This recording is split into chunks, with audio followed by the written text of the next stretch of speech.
meu povo, sejam bem-vindos ao Biblicamente Podcast, o nosso canal de pensamento bíblico simplificado. Que honra, que prazer, que privilégio poder estar mais uma vez aqui com vocês, seja na sala da tua casa, seja durante o teu percurso da tua ida para o trabalho, para o teu estudo, seja onde for. De repente tu é uma dona de casa e está aí lavando louça, cuidando da criança, trocando fralda.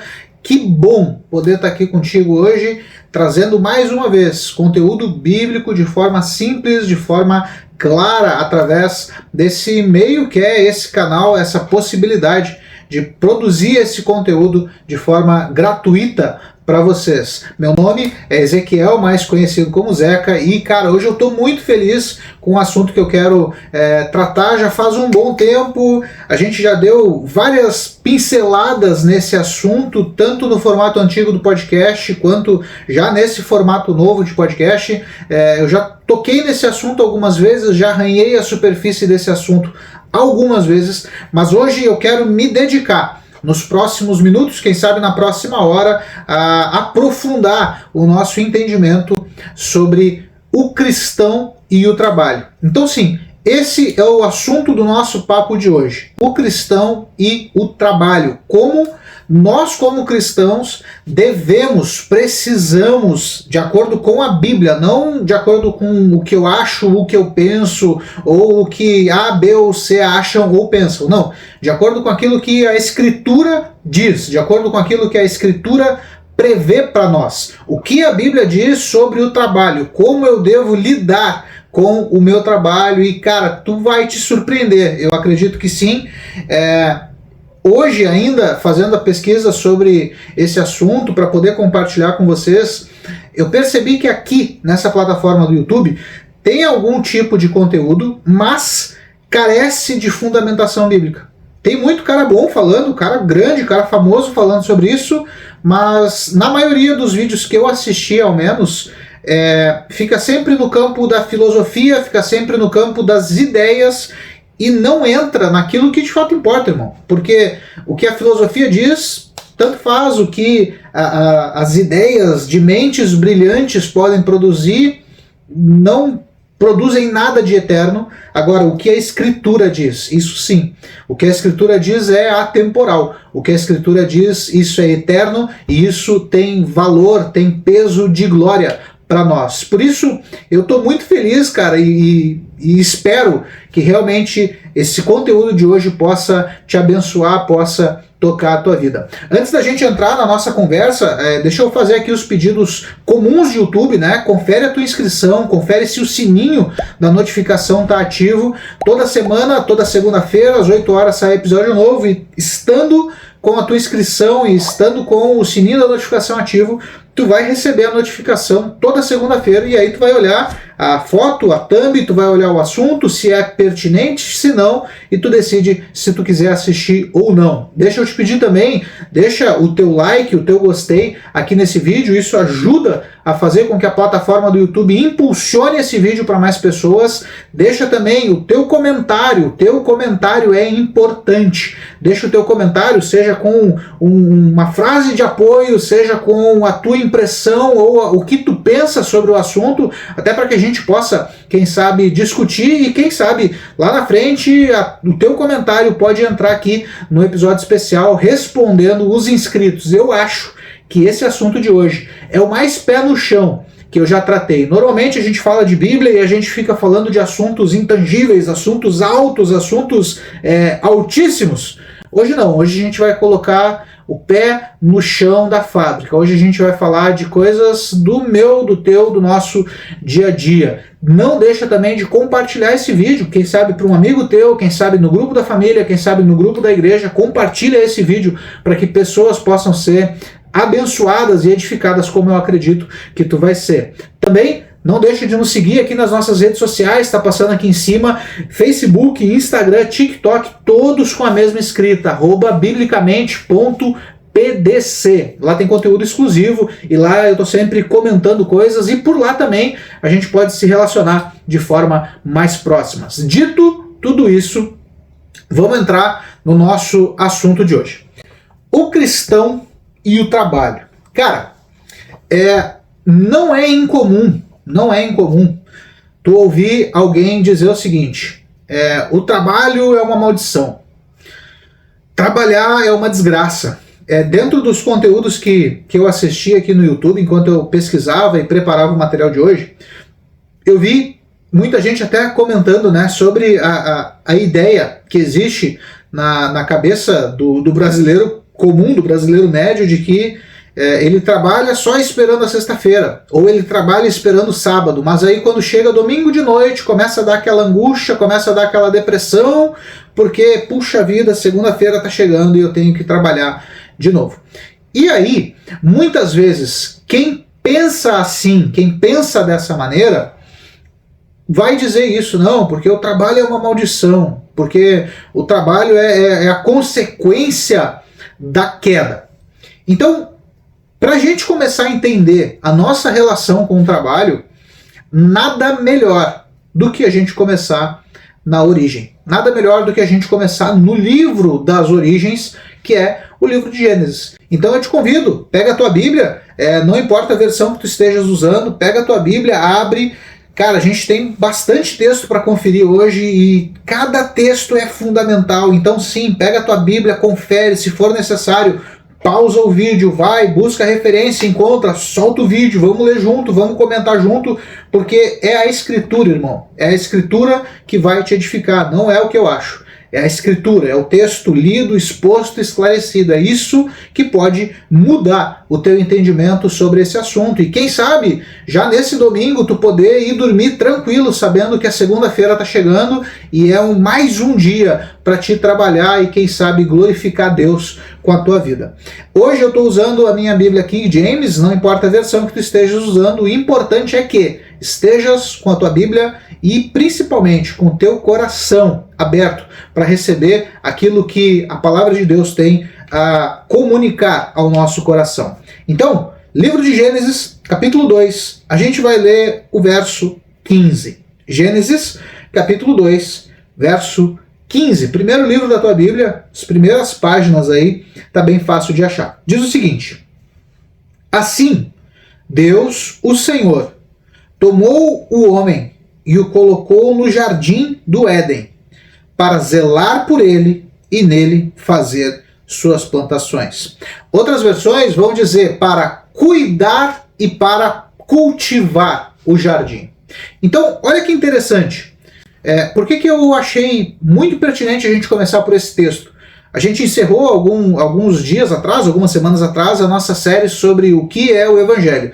E para entender o que é o Evangelho, nós recorremos também ao livro de Gênesis, ao livro das origens, para entender todo o processo de criação, queda e o plano redentivo de Deus, ou a redenção. O trabalho está também incluído nisso, irmão. É preciso entender que a criação ela se dá no capítulo 1, no capítulo 2 existe o aumento do zoom. Parece que no capítulo 1 de Gênesis é uma visão muito macro, uma visão muito ampla da criação de Deus, mas no capítulo 2 o zoom ele aumenta e a gente vem para uma visão muito específica, um ponto muito específico da criação, que é o Éden e que é esse jardim que está também a leste do Éden. Nesse jardim Deus põe o homem, Deus põe Adão. E é interessante que nesse jardim, diz o texto que nós lemos, Deus o colocou lá para cuidar e para cultivar. Então sim, irmão, o trabalho ele precede, ele antecede a queda do homem. Por que eu digo isso? Porque a história da queda ela só está retratada no capítulo 3. Ela só está retratada no capítulo 3. Então, o primeiro ponto que eu quero tratar contigo e a primeira falácia que eu quero desmontar hoje contigo é essa, de que o trabalho é uma consequência da queda, ou o trabalho é uma maldição dada por Deus depois da queda. Não, não. O homem foi criado, posto no jardim e ele já trabalhava. Deus já o pôs naquele lugar para exercer um trabalho, seja de cuidar do jardim, seja de cultivar o jardim. Adão é posto no jardim a leste do Éden com a função de trabalho.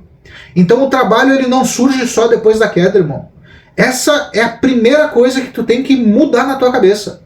Porque se tu não muda isso, se tu não entende isso da forma certa, tu vai passar a tua vida inteira acreditando na mentira de que o trabalho é uma maldição. De que a tua vida só é importante ou só tem significado eterno no domingo, no dia do culto, no dia que tu está na igreja. E de segunda a sábado a tua vida é uma maldição completa, a tua vida é uma desgraça, tu tem que trabalhar. E isso é uma maldição. Não, irmão. Não. Definitivamente não. Deus cria todas as coisas. Gênesis capítulo 1. Deus cria o homem e a mulher, os põe no jardim, Gênesis capítulo 2. E o homem está no jardim com uma função: cuidar e cultivar. Trabalhar.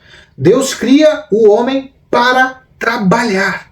O trabalho faz parte da vida humana antes até da queda. Zeca, mas o que a queda afeta então o meu trabalho hoje? Essa é uma pergunta coerente, essa é uma pergunta correta. E a gente tem a resposta no próprio texto bíblico. Vamos um pouquinho para frente. Gênesis capítulo 13, então, o texto da queda da humanidade. Agora, lá no verso 17. Gênesis 3, 17, o texto diz o seguinte: então voltou-se Deus para o homem e disse: porque escutaste a voz de tua mulher e comeste da árvore que eu te proibi comer, maldita é a terra por tua causa. A partir de agora, com sofrimento obterás do solo o teu alimento todos os dias da tua vida. Vamos ler o 18 também. A terra produzirá espinhos e ervas daninhas, e tu terás de comer das plantas do campo. 19. Com o suor do teu rosto comerás o teu pão até que voltes ao solo, pois da terra foste formado, porque tu és pó, ao pó da terra retornarás. Então, olha só, o trabalho ele existe antes da queda. O que vem com a queda? Qual é o combo? Qual é o pacote que vem com a queda e que influencia diretamente na relação do homem com o trabalho? Não é o trabalho em si. A maldição da queda não afeta o homem no nível do trabalho, mas sim da consequência. Porque até aquele momento, Deus havia criado tudo e ele colocou Adão e Eva em um lugar pronto. Ele tinha que cuidar e cultivar, manter. Mas os alimentos já estavam lá prontos. A partir da queda, o homem tem a consequência do cansaço, do labor, da dificuldade do plantio, de preparar a terra. E o texto é interessante porque diz que a terra, a partir da queda, então, por estar amaldiçoada, a terra começa a produzir espinhos e ervas daninhas. Então não, irmão, o trabalho não é uma maldição. Tu tem que enxergar o teu trabalho como uma bênção. E alguns até desses produtores de conteúdo que eu citei antes, eles vão dizer que o trabalho é também parte integrante da tua identidade. Parte integrante da tua identidade, da minha e da tua identidade. O que nós fazemos, o nosso trabalho é parte integrante da nossa identidade enquanto seres humanos. Então, o que acontece depois da queda? A terra começa a produzir espinhos. Antes da queda, Adão ia na árvore e ele comia o que ele queria. Estava tudo lá pronto, Deus fez pronto.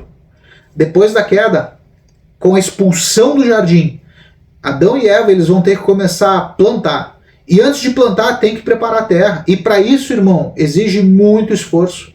E alguns teólogos vão dizer que a consequência direta da queda em relação ao trabalho do ser humano é o cansaço. Então antes Adão trabalhava, mas não tinha cansaço. Agora tem o cansaço. Antes trabalhava e nem suava. Agora, com o suor do teu rosto, é o verso 19, com o suor do teu rosto comerás o teu pão, até que voltes ao solo. Então, a maldição não é o trabalho. O que nos afeta até hoje é o cansaço, é o sofrimento. São, quem sabe, as dificuldades para a obtenção do nosso pão nosso de cada dia. Quem sabe a correria, quem sabe o trânsito, isso tu pode até entender, quem sabe conjecturar, que faça parte da maldição da queda, mas o trabalho não. O trabalho é uma dádiva e, repito, o trabalho é uma parte integrante da tua, da minha, da nossa identidade. Então o primeiro ponto é esse, irmão. Tira da tua cabeça de que o teu trabalho é uma maldição. Não. Tira isso da tua cabeça. Sabe por quê? Porque isso não vem da Bíblia. não vem da Bíblia. E até onde eu consegui pesquisar, essa ideia ela remonta das escolas de pensamento grego. São os gregos que vão começar, os filósofos gregos, os pensadores gregos, que vão criar essa ideia de que o único trabalho nobre, o único trabalho digno, o único trabalho, entre aspas, divino, é o trabalho do filósofo, é o trabalho do pensador, é o trabalho daquele que medita, reflete e discorre sobre a existência. Esse é o trabalho digno, esse é o trabalho divino.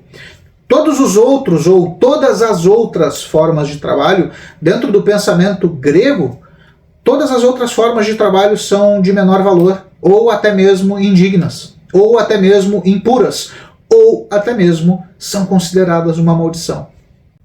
E é aqui que está o problema, irmão. É aqui que está o problema. Quando a gente fala de pensamento grego, a gente está situado ainda no período entre o Velho Testamento e o Novo Testamento e o surgimento da igreja. E o problema é que a igreja, no primeiro, já no segundo século, a igreja ela começa a abraçar esse entendimento. A igreja começa a abraçar essa ideia de que o trabalho é uma maldição. E os teólogos do primeiro século, os teólogos do período patrístico ou do período dos pais da igreja, eles vão também entender que o trabalho divino é o trabalho do teólogo, é o trabalho voltado a entender a lei de Deus, a entender a Escritura. Os demais trabalhos são tidos como inferiores, de menor valor, de menor importância. Mas, repito, não é o que a Escritura diz. De forma alguma é o que a Escritura diz.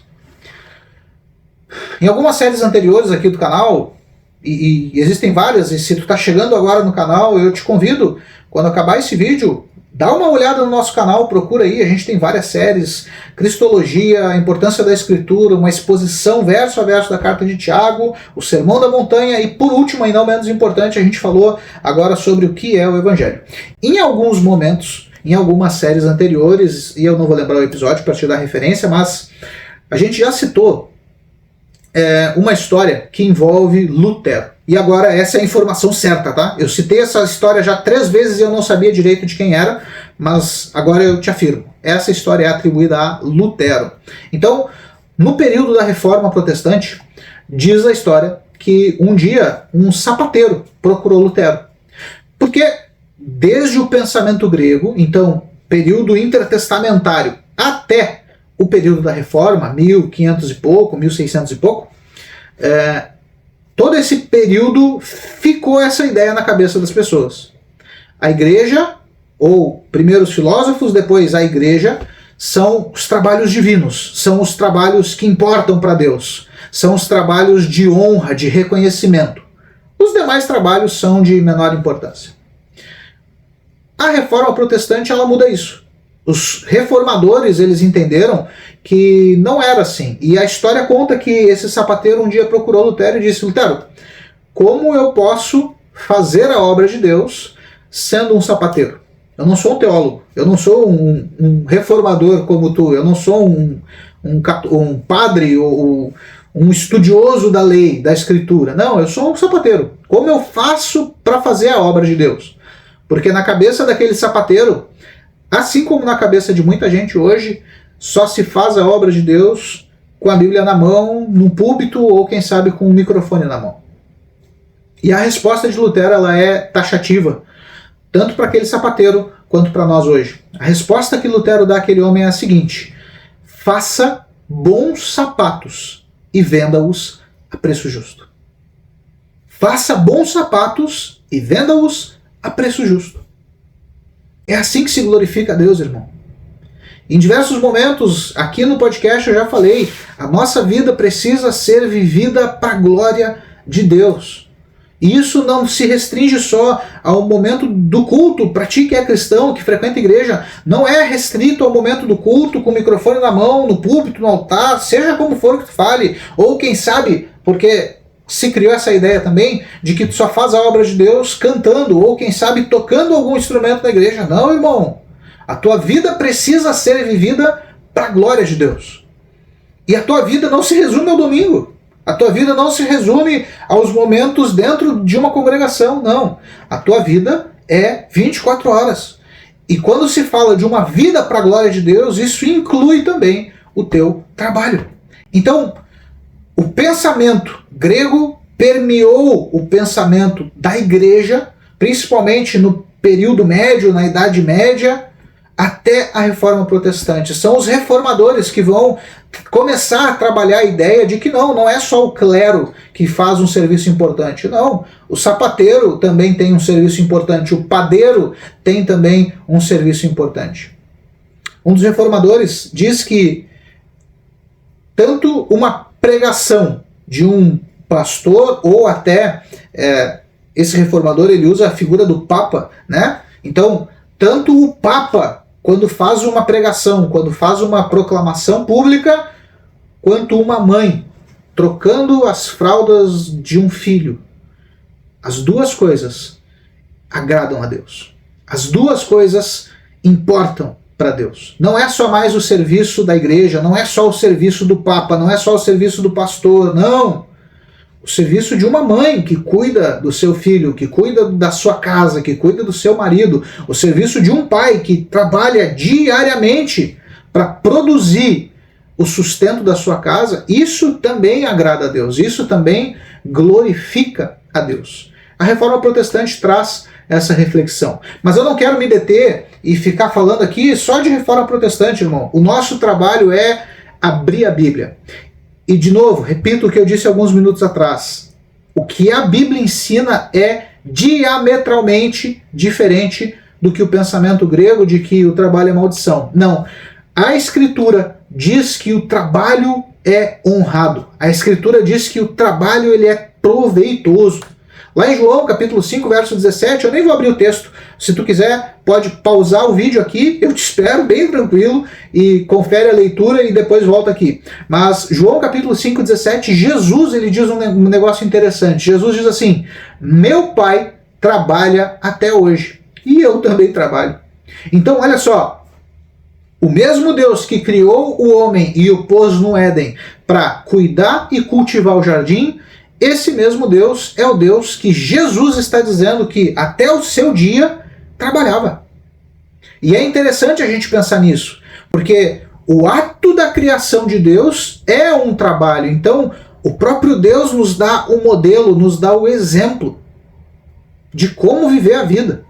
Deus, em 6 dias, cria, trabalha, e no 6º dia ele descansa. E a palavra descansa aqui não necessariamente significa que Deus estava cansado com a língua de fora e de repente ele se deitou numa rede e ficou só descansando no 7º dia. Não. A palavra descansou, atribuída a Deus no período da criação, pode significar, e eu até prefiro essa tradução, pode significar cessou. Ou seja, do primeiro dia ao 6º dia, Deus cria tudo, Deus faz tudo. No 7º dia, Deus cessa a criação. Deus para de criar coisas e a partir daquele momento Deus começa a trabalhar, ou Deus continua trabalhando em outras coisas, não necessariamente em criar essas coisas. E Jesus vai dizer isso. Meu Pai trabalha até o dia de hoje e eu também trabalho. Então, meu irmão, Deus trabalha. Adão foi posto no jardim para trabalhar antes da queda. Adão continuou tendo que trabalhar depois da queda. Por que a gente vai se apegar a esse pensamento grego bobo que diz que o trabalho é maldição? Não. Então, o que nós vamos fazer hoje? Qual a minha proposta para ti? Vamos abrir a Bíblia. A gente está na mesa, a ponta da mesa continua sendo tua. Vamos abrir a Bíblia e ver o que a Bíblia diz sobre o trabalho. Um livro que com certeza vai nos ajudar nisso é o livro de Provérbios. O livro de Provérbios tem vários textos, irmão. Vários textos. E já deixa eu te fazer o convite. Se tu não souber o que comentar nesse vídeo, deixa o teu comentário sobre Provérbios capítulo 6.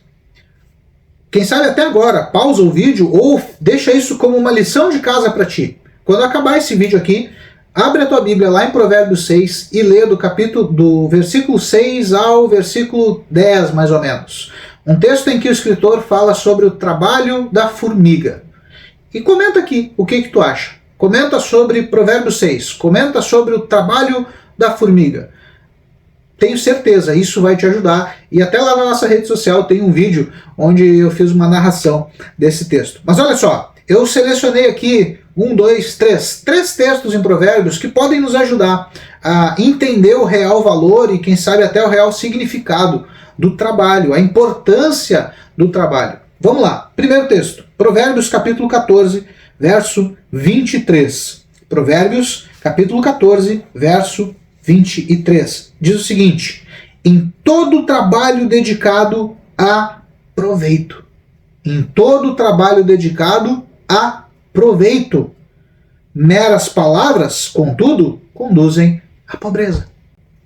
Tudo que se faz com diligência, tudo que se faz com dedicação, seja trocar as fraldas de uma criança, seja fazer o maior sermão da história da humanidade, tudo que se faz com dedicação, irmão, é proveitoso, tem proveito. Por que tu acha que só o teu trabalho não vai ser proveitoso? Porque tu acha que só o teu trabalho é uma parte esquecida da tua vida, Deus não quer, Deus não se importa. Não, irmão, tudo o que se faz com dedicação, todo o trabalho dedicado a proveito. Agora, meras palavras, ficar só falando, isso não leva a lugar nenhum, pelo contrário, conduz à pobreza. Tem um outro texto que pode nos ajudar, Provérbios capítulo 18, verso 9. Algumas folhinhas para frente aí. Não são todos os textos, irmão. Eu não peguei todos os textos do livro de Provérbios que falam sobre o trabalho. Não, seriam muitos. Eu peguei alguns, tá? Capítulo 18, verso 9. Diz o seguinte: quem é negligente no seu trabalho é irmão daquele que o destrói. Olha que loucura isso. Lá no 14, todo o trabalho diligente, todo o trabalho dedicado, tudo que a gente se esforça para fazer é proveitoso. Aqui, agora ele está fazendo a oposição. Toda vez que eu sou negligente com o meu trabalho, é como se eu estivesse me associando com alguém que quer me destruir. É isso que está dizendo aqui. Vou ler de novo. 18, verso 9. Quem é negligente no seu trabalho é irmão do destruidor. Se tu está fazendo o teu trabalho mal feito, se tu está fazendo um trabalho meia boca, ou se tu não está te dedicando, ou se tu está enxergando o teu trabalho como uma maldição, é como se tu tivesse associado com alguém que quer te destruir. É como se tu tivesse uma parceria com alguém que está dedicado a te prejudicar, irmão. Olha a loucura disso. Olha a importância que a Escritura dá para o trabalho. Lembra? Deus trabalha até hoje. Jesus diz em João 5. Deus criou todas as coisas e isso é trabalho. Adão é posto no Éden para trabalhar. As Escrituras, especialmente o livro de Provérbios, estão recheados de textos que falam da importância do trabalho. O trabalho dedicado, o trabalho diligente. Eu gosto muito dessa palavra diligência. Diligência significa fazer o melhor possível no menor tempo disponível. Não é fazer correndo, não é fazer uma correria desesperada sem levar em conta a qualidade, não. Diligência é fazer o melhor possível no melhor tempo disponível ou no menor tempo disponível. Isso é diligência. Isso é dedicação, irmão. E é isso que nos falta hoje. A gente fica preocupado achando que só vai agradar a Deus dentro da igreja. E aí na igreja a gente é um bom cristão, ou ao menos a gente tem a aparência de ser um bom crente, mas no nosso trabalho a gente é relaxado, chega atrasado, não cumpre horário, não se dedica, não se preocupa em melhorar, quem sabe, o rendimento da empresa que tu trabalha, ou se a empresa é tua, como é o meu caso, que sou um reles barbeiro, não se preocupa em fazer o teu melhor. Por que não? O que importa para Deus é quando eu estou com o microfone na mão na igreja. O que importa para Deus é quando eu estou com o meu violão na mão na igreja. Não, irmão. Toda a tua vida importa para Deus. Toda a tua vida importa para Deus. E tudo o que se faz com dedicação é proveitoso. Tudo o que se faz com dedicação é proveitoso. Agora, quando tu é negligente no teu trabalho, tu é irmão de quem quer te destruir. Tu tá agindo como se tu tivesse uma sociedade com alguém que está do teu lado só para te prejudicar. É o que o texto diz, não é o que eu acho. Tem mais um texto que pode nos ajudar. capítulo 22, ainda em Provérbios, capítulo 22, verso 29, é o último verso do capítulo 22 de Provérbios. Diz assim: já observaste uma pessoa zelosa em seu trabalho? Saiba, ela será promovida ao serviço real. Não trabalhará para gente obscura. Vou ler de novo. Já observaste uma pessoa zelosa em seu trabalho, diligente, dedicada em seu trabalho? Saiba, ela será promovida ao serviço real. Outras versões vão dizer, ela será posta diante de reis. Perante reis será posta. Algumas outras versões. Não trabalhará para gente obscura. Ou não trabalhará para a plebe.